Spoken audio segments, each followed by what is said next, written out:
keeping up appearances for his fiancée Evelyn Williams and his network of rich acquaintances, the majority of whom he despises. Patrick Bateman, a young and successful investment banker in New York City, spends the majority of his time dining at well-known restaurants in 1987.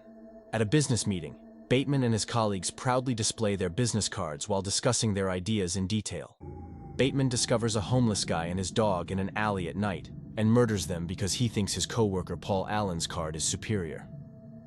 After a Christmas party, Bateman and Allen, who believes Bateman to be a different co-worker, arrange to meet for dinner. Bateman is envious of Allen's prosperous lifestyle and ability to make appointments at Dorsia, a posh restaurant that Bateman is unable to enter. Interviewing Bateman about Allen's disappearance, Private Eye Donald Kimball mentions that Allen could have been spotted in London. Christy and Sabrina, two sex workers, are invited to Bateman's flat, where they engage in sexual activity. Then he pays them, tortures them, and sends them go. Bateman attempts to strangle Lewis Carruthers in the bathroom of a posh restaurant after he hands him a fresh business card. Bateman panics and leaves as a result of Carruthers' declaration of his passion for him after mistaking the effort for a sexual overture.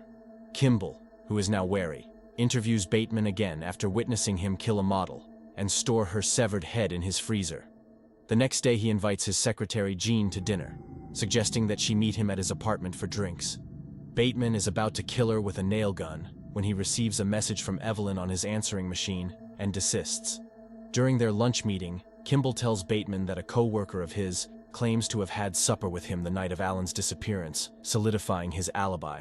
Kimball says, "It's just not believable that one of Allen's friends would kill him for no reason at all." And Bateman tremblingly grins. After bringing Christy to Allen's flat, Bateman gives his friend Elizabeth some drugs before having intercourse with both of them. Christy flees after Bateman kills Elizabeth and finds many female bodies as she looks for a way out. She runs down a stairway as a naked Bateman pursues her and slams a running chainsaw on her. The next day, Bateman calls off his engagement to Evelyn. Bateman notices a cat while he uses an ATM. He is ready to shoot the cat after seeing the inscription, "Feed me a stray cat," on the ATM. Instead, he shoots a lady who confronts him. A police pursuit starts, but Bateman kills one of the cops, and the other officers are also killed when a patrol car is bombed. After killing a security guard and a caretaker, Bateman then runs inside his office. He hastily leaves a confession on his lawyer, Harold Carnes's answering machine, confessing to having killed 40 people and eating some of them.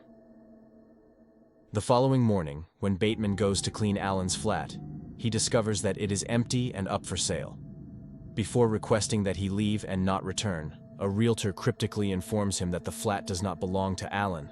In a fit of frenzy, Bateman contacts Jean before heading to lunch with his co-workers.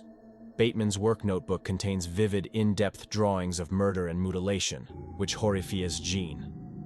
Bateman recounts the phone message when he visits Carnes. Bateman is mistaken for another guy by Carnes, who dismisses the confession as a joke. Bateman reveals his identity and admits the killings once more. But Carnes rejects his allegations because he recently had dinner with Allen in London. An exhausted and uncertain Bateman returns to his friends. They discuss dinner reservations and muse about whether Ronald Reagan is a harmless old man or a hidden psychopath. Bateman, unsure if his crimes were real or imaginary, realizes he will never receive the punishment he desires.